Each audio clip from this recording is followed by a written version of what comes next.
Hey there, guys. Alright, today we are back with some more geography now. And this time, we're hitting up Greece. Before we dive in, make sure you go and check out the links in the description box below. I would love if you joined the Discord and followed me over at Twitch. Now, 13 minutes for Greece. I was expecting, honestly, maybe for Greece to be 20 minutes because, well, they do got some interesting geography, a long cultural history, perhaps arguably one of the most preserved like historical tracking of a culture evolving over time out of any other culture in the world. Like maybe the Persians, Iran, might have some more. China also probably can also, goes, China probably has Greece beaten that because China's been keeping records for quite a while. Yeah, kind of surprised this is only 13 minutes long. I'm curious exactly how much is going to be covered. I'm guessing, based on the still right here of Barbie eating sandwich, I'm guessing he's going to talk a lot about Greek food, which, fair enough. All right, let's go ahead and dive right in. You're the one that I want. You're the one that I want. Ooh, ooh, ooh, you're the one that I want. You get my reference, right? You get it? I'm so clever, right? Do you get my reference? It's time to learn geography. Now! Hey everybody, I'm your host Barbie. Greece is sometimes seen as like the cradle and birthplace of European civilization and thought. So much of everything you see today has some kind of correlation to Greece. Pretty heavy for a relatively small country in the Balkans, eh? Yeah, let's find out how it all went down. So let's just jump into it. Greece is located in the southernmost part of the Balkan Peninsula that stretches into the Ionian, Mediterranean, and Aegean seas, bordered by 4 countries in the north and east. The country is divided into 13 regions, 1 autonomous state that we'll talk about later, and the capital Athens, one of the oldest capitals in the world where nearly 40% of the entire population lives. Now, despite the administrative makeup, Greece is generally divided into 9 geographic regions: Thrace, Macedonia, not to be confused with this place that we already talked about, Thessaly, Epirus, Central Greece, the Ionian Islands, the Aegean Islands, and Crete. As you can probably tell from its makeup, Greece is one of, if not probably the most, seafaring marine-emphasized countries in the world. I mean, they do have the world's largest merchant marine fleet after Japan. And at any given point in Greece, you are no more than 85 miles or 137 kilometers from the sea. Greece has over 2,000 islands, only about 220 of which are inhabited, and about 4,000 extra islets, keys, and sea rocks. Even the ones that are like right off the coast of Turkey. In fact, the only 2 significant islands belonging to Turkey in the Aegean are Imbros, or Kanachale, and Tenedos, or Bozcaada. Now, keep in mind, the Peloponnesian Peninsula is not an island. It's actually just barely connected by the Corinthian Isthmus in the city of Corinth, which has a huge canal going through it. After independence from the Ottoman times, Greece was very intent on making sure they kept everything in the Aegean. This has historically led to some controversy from Turkey in regards to things like the delimitation of territorial waters, airspace, the executive economic zone, and the militarization of some of the islands. Nonetheless, they've been able to work stuff out, kind of, but some things are still left in a gray zone, with the only land dispute they have over these 2 small scraps of land, the Imia or Kardak Island. Finally, let's talk about the one autonomous state. See this little guy right here, the third He's really fucking going fast. Holy shit. finger on the weird monster claw looking peninsula? Well, that peninsula is called Halkidiki, and the third finger is Mount Athos. With a population of only about 2,000, Mount Athos, or Holy Mountain, is interesting because it's an isolated monastic state completely run by monks and priests. Getting in is a little tough. The number of daily visitors is restricted, you have to have a special permit, and you have to be a dude. No women allowed. Although historically some women have either accidentally or intentionally got in, including this former Greek beauty pageant winner. She dressed up as a man and snuck in. The 3 largest cities are, of course, Athens, the capital, Thessaloniki, and Patras. However, the 3 largest and busiest airports are Athens, Heraklion on Crete, and then Thessaloniki coming in at 3rd. Speaking of Crete, each inhabited island in Greece kind of has its own charm. Of course, there are too many things to list, but a few to consider might be things like Corfu, being the most family-friendly island. Delos is known for being the legendary birthplace of Apollo. Skyros and Hydra are kind of like the quiet islands where more people use mules than cars. Rhodes once held the Colossus, one of the 7 wonders of the ancient world. Caria once tried to become become its own country at one point in time. Naxos and Paros are known for being the windy islands, great for sailing and water sports. Santorini with its ridiculously picturesque cliffside white marble villas. And Patmos, the incredibly significant religious site in which Jesus' disciple John was exiled and wrote the book of Revelation. Speaking of which, Greece has more archaeological sites per capita than any other country in the world, only ranks behind a few other countries like Turkey and Mexico in terms of overall sites. Now, we all know Greece is a tourist hotspot. Like France, more tourists than the entire population of Greece visit Greece every single year. Now, we all know about the Acropolis and the Parthenon, but other cool sites that stick out include the Meteora Pillar Cliff Monasteries, the Necromantion of Ephyra, the Oracle of Delphi, St. Theodora's Chapel with 17 oak trees sprouting with no visible evidence of roots, the sculpted face on the shore of Nisi, the Chios former leper colony buildings, the Palace of the Grand Master of the Knights of Rhodes, and of course, long name. Hundreds and hundreds of other sites. There are too many to list, and if you know of any, please write them down in the comments below and share. In the meantime, we gotta get down to the foundations of the country, the land. Now, there's an old Greek saying, when God made the world, he took the leftover rocks, threw them behind his shoulder, and that's how Greece was made. I kind of paraphrase that a little bit, don't quote me on it. Too late, it's a quote now. When God made the world, he took the leftover rocks, threw them behind his shoulder, and that's how Greece was made. Barbie, 2017. Now, Greece is funny because land-wise, they don't exactly score high on the Soil Performance Index, and overland transportation has always been an issue. But when you pretty much dominate the maritime trading sector, you can kind of turn a semi-arid rock zone into a flourishing agrarian hub. And wait till we get to the Israel episode. They've done quite an interesting job. I can't believe you spend so much money on business people. On the West Bank, I don't care about the West Bank. Talk about me, talk about the... First of all, the country's about 80%. Yeah, I'm not looking forward to that video. Oh boy. Mountainous on both the mainland Balkan region and the islands. Two main mountain chains form along the Balkan mainland, the Pindus in the west and the Rhodopes in the northeast, Macedonia and Thrace regions. Right around the area where Thessaly meets Macedonia, you find Mount Olympus, the tallest mountain in Greece, notable for being the legendary home of the ancient Greek gods. Now, with the exception of small boats and canoes, almost all the rivers in Greece are non-navigable as they are too shallow. Nonetheless, the largest river, Aliakmonos, flows through the Pindus range and eventually empties into the Thermaic Gulf right by the Monster Claw. Also, Trichonida, the largest lake, can be found in the south-central Greek region. Beautiful, right?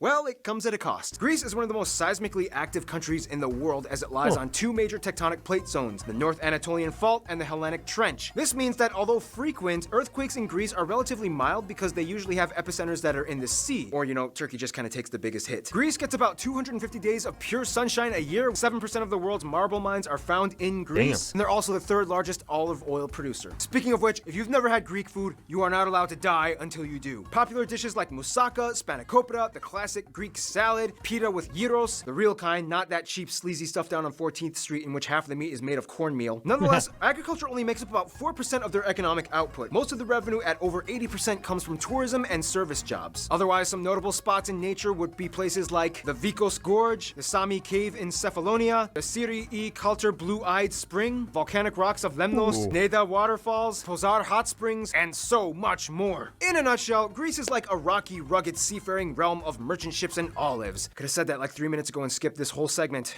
Well, on to the next. Bum, bum, bum. Winston Churchill once said, Greeks don't fight like heroes. Heroes fight like Greeks. Okay. First of all, Greece has about 11 million people and has one of the highest aging populations in Europe. The vast majority of the country, at about 93%, are made up of ethnic Greeks, and the remaining 7% are mostly made up of other groups like Albanians, Gypsies, and Turks. They use the Type C and F plug outlets, they use the euro as their currency, although prior to the euro they used the drachma, which was the oldest consistently used currency in the world, and they drive on the right side of the road. You already know what I'm about to say. Say it every time. Hear that, Britain? And the whatever other countries also drive on the wrong side of the road? Right. Right means correct. Come on. Come on. The oldest, the country where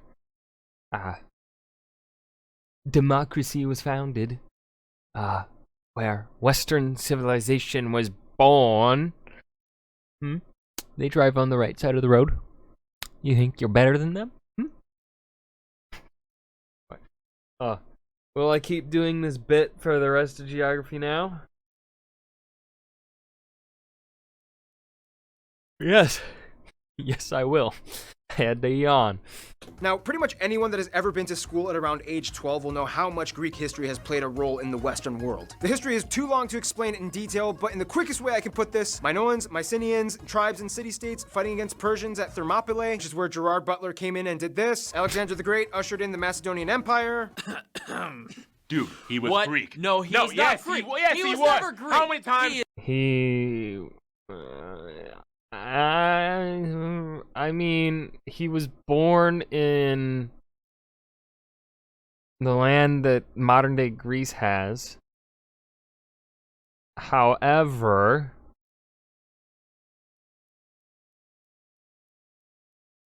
that's the thing, though. Like, is the modern state of Northern Macedonia, like, the question comes in,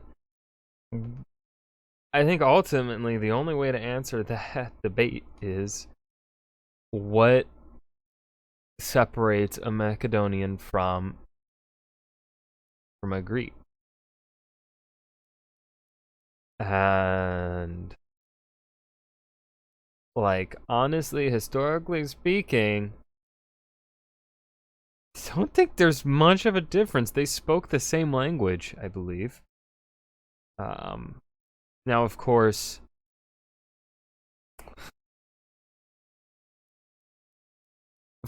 you know, in Alexander the Great didn't care much for Greece itself. He cared more about what Persia had, because Persia had the money. The lands of modern-day Iraq and Iran, those were wealthy lands, so, like, that's where he wanted to go. He didn't give a shit, really, about Greece. Greece was, honestly, west of Greece, pretty much backwater at that time of Alexander, so it's like... And really, Greece could also be somewhat considered a backwater outside of Athens. You know, Sparta didn't have much special. Because there really isn't much agricultural land within Greece, so, like... Why the Persians even wanted in the first place, I feel like was just purely because, like, that's someone they wanted to conquer. So it's like a pride thing. Then there was classical Greece, Roman Greece, Byzantine Greece, Ottoman Greece, and then finally a revolution led by this guy in 1821 that started the modern version of Greece that we have today. Thanks to Alexander the Great, multiple regions on 3 continents experienced some form of Hellenization, or the influence of Greek culture and language, and it went all the way down into the Byzantine era. This means at one point in time, even black Africans were speaking Greek, or at least the ancient Koine Greek language. It became so widespread that today almost every language in Europe invokes some kind of Greek origin in certain vocabulary. For example, in English, we have academy, telephone, grammar, and even geography. Not only that, but Greek has in one way or another been spoken for over 3,000 years, making it... He's been looking forward to the Greece episode just so he could make that geography mention there. Possibly the oldest consistently spoken and written language in the world. The Shang Dynasty. Moving on. We could go on and on talking about Greece's explosively fascinating ancient history enshrined with legend, myth, wars, warriors, trade, alliances, gods. I like the Rome Total War image there. Beasts, Sparta, sculpture, arts, leaders, philosophers, games, and interesting clothing options. Well, that'll take too long, and You mean the lack thereof? we gotta get through this episode. About 90% of the people in Greece adhere to Christianity, mostly in the Eastern Orthodox branch, just like many other countries in the Slavic world. If you've ever met a Greek person, you'll know that most of them definitely have a unique way of carrying themselves. Many of you Greek geograpeeps, or as I like to call you, Geogra Greeks, have told me that the movie My Big Fat Greek Wedding is actually kind of a pretty accurate representation of a typical Greek family upbringing. A little exaggerated, but nonetheless not far off. Big families with strong opinionated parents that you do not talk back to. There's always like a weird grandma mumbling something about the Turks, and one of the cousins is probably lighting something on fire as your brother is getting into a fight. But when grandma brings in the souvlaki and moussaka, everyone sits down and it's like a beautiful, warm Norman Rockwell painting. At least that's the picture you Geogra Greeks have painted for me. I don't know, how was that? Was that in the ballpark? So anyway, in Greece, voting is required by law, as is conscription for men ages 16, yeah, that's right, 16, they get them while they're young, up to 4. Just like the Catholic priests. I'll see myself out. 45 for a minimum of 9 months in service. Many people celebrate name day instead of their birthday. Actually, 16's a bit too old for the priests. I'm gonna shut the fuck up. In which they have a party on the day that pertains to the patron saint that they got their name from. Land is kind of limited, so to save space, many of the dead have their bodies exhumed after 5 years of being buried, and then the bones are washed in wine and then placed in an ossuary. Retirement homes are incredibly rare, as most Greek grandparents typically end up living in their children's homes. Traditional music can be found everywhere. You'll probably hear a lot of lutes, mandolins, and tambourines. Traditional dances are alive and well. They all usually incorporate some kind of group number with fast-paced movements and jumpy actions. Oh, and old guys smoking while playing backgammon. There's always old guys smoking and playing backgammon. Avoid the offensive mutsa hands. And just like we studied in the Estonia episode, Greece has an influx of women, like a lot. Somewhere around 60-65% of the population is female. This may or may not be the reason why Greece is also the world's most... How can I put this in a non-crude and vulgar phrasing for our children viewers? Greece is the most hey active country in the world. They even beat Brazil. Brazil!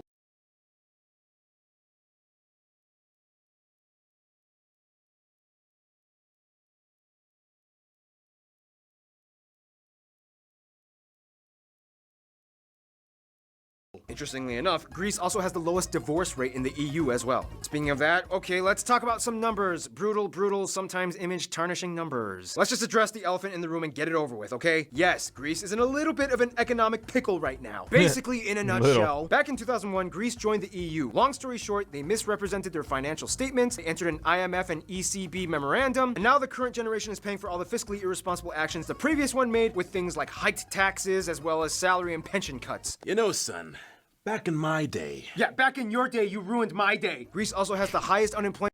That's how I feel about looking at the baby boomer generation. And somewhat Gen Xers. But, you know, largely baby boomers. Rate in the EU as well, with nearly a quarter of the population seeking jobs. Nonetheless, as depressing as that sounds, Greece actually, interestingly enough, has the lowest suicide rate in the EU. Now, before we move on, here are some rapid-fire notable contributions Greece has made to the world. Inventions like the watermill, alarm clocks, lighthouses, the crane, construction levers, catapults, a crude steam engine, central heating, and technically the first robot. Concepts like citizenship, early democracy, atom theory, various fields of mathematics like geometry, advancements in disease study and medicine, philosophy, theater, dynamic sculpture and art, written history, trial by jury, and of course, the Olympics. Notable Greeks Never heard of it. would probably include Eratosthenes, Leonidas, Pericles, Homer, Plutarch, Euripides, Pythagoras, Euclid, Archimedes, and Apollonius, Herodotus, and also... Don't say it. Don't say it. Don't say it. Alexander the Great. No. Yes, No. I'm gonna He say is not he is Greek. Greek. Yes, he is. Modern contemporaries like Konstantinos Karatheodori, who taught Einstein, singer Nana Mouskouri, the Duke of Edinburgh, Prince Philip. Yep, He's dead now.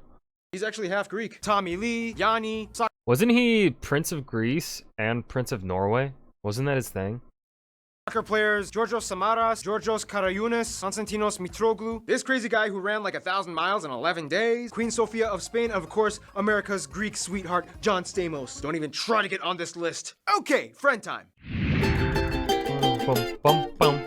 Greece is really old, like, whoa, really old. They've planted so many shifting diplomatic ties throughout the millennia that it's ridiculous. In a nutshell, though, they generally get along pretty well with other Orthodox countries, mostly in Eastern Europe, as theology and doctrine have always tied them in one way or another. Of those Orthodox countries, Serbia is probably hands down the closest childhood friend. Serbians are like the next door neighbor that they grew up with, asking if Greece could come out and play ball. Nonetheless, you don't have to be Orthodox to roll with Greece. Greeks love the Spanish and Italians almost as much. Each country shares a similar Mediterranean seafaring culture that has historically tied them for thousands of years, although each claim that they have the best olive oil. Greeks have even adopted certain Italian words in their vernacular, like una fazza, una razza, one face, one race. And as mentioned before, Armenia is kind of like the exotic apostolic girlfriend they've been dating since like the 3rd century AD. Turkey is kind of like the whole Japan-South Korea thing, in which historically they've had a lot of drama because, you know, Ottoman times, but they love to visit and piggyback off of each other's cultures. Today, there is virtually no tension between everyday citizens. They've moved on, mostly, and sometimes it's even hard to distinguish a Greek person from a Turk just by looking at them. But make sure you do not make the mistake of mislabeling them. That's a huge no-no. When it comes to their best friend, though, almost every geographer Greek told me Cyprus. Many Greeks don't even really see Cyprus as a separate country, but rather just an extension of Greece. They love their little brothers with funny accents and would do anything for them. In conclusion, modern-day Greece may only make up about 132,000 square kilometers, but has been the standard source of inspiration for so much of the Western world. The fact is, today you can look around and see how much of our modern society has been in some way, shape, or form molded by something Greek. Kudos to you, Greece.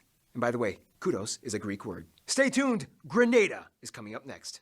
And that was Geography Now, Greece. Nothing really to add here. This was a good episode. Why am I yawning so much? Oh, I'm fucking tired. Lost my train of thought. This was a good episode. It was actually better paced than I was expecting it to be based on the 13-minute time slot, because I kind of was expecting a nation like Greece to perhaps get more time, but I think they covered it well enough for the scope of the channel. But yeah, that was Geography Now Greece. I hope you guys enjoyed. Remember to hit that like button and subscribe for more, and I will see you guys in the next video. Peace.